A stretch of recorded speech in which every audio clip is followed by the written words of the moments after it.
Hello everybody and welcome back to First Impressions, the series where I talk about new and not so new games.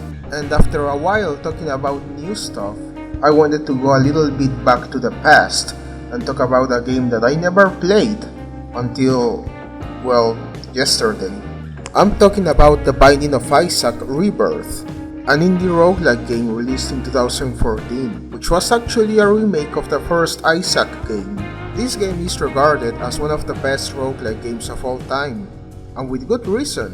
With the little I've played of it, Rebirth has been really fun. Now the story isn't really too hard to understand. You got Isaac, who is this fella, and his mother who gets brainwashed by some voice from above, who not only tells her his son needs to be removed of his possessions because he's corrupted, but also needs to actually kill him in order to pay devotion to said voice. And in order to survive, Isaac goes down a trapdoor in his room, and that's when his randomly generated adventure begins. This is a top-down view game in which you can shoot in 4 directions, which are assigned to your A, B, X, and Y buttons, put bombs to destroy rocks, collect items, and of course, beat enemies and bosses in the dungeon. One thing you cannot do though, and that I feel will be useful for some parts of the dungeon, is jumping. I mean sure, jumping doesn't have to be a core element in roguelikes if you can do just fine overall in the game without it. But here I feel like you will definitely get a good use out of a jumping mechanic.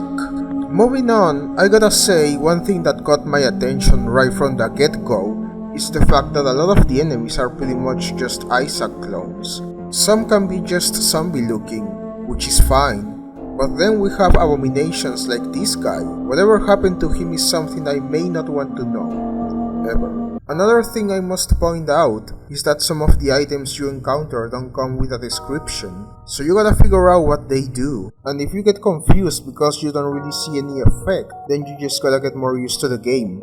I'm talking about me, by the way. There's also the fact that you can become stronger as you get through the dungeon, gaining companions, extra health, and also new abilities that you can use to get rid of enemies more easily.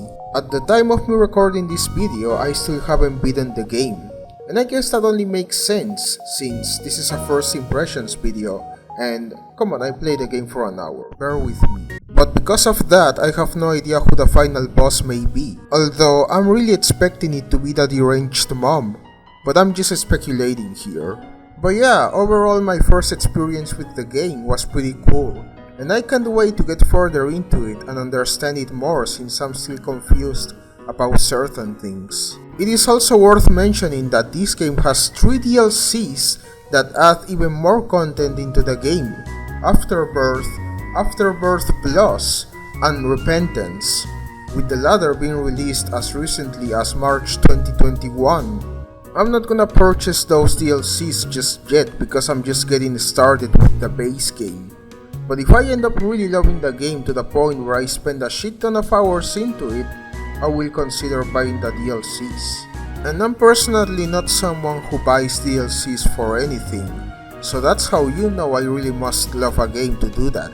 Anyway, this game is fun so far, and I'm hoping I can enjoy it even more as I keep playing it. And it goes the same for some games I also bought during the Steam sale that happened not long ago.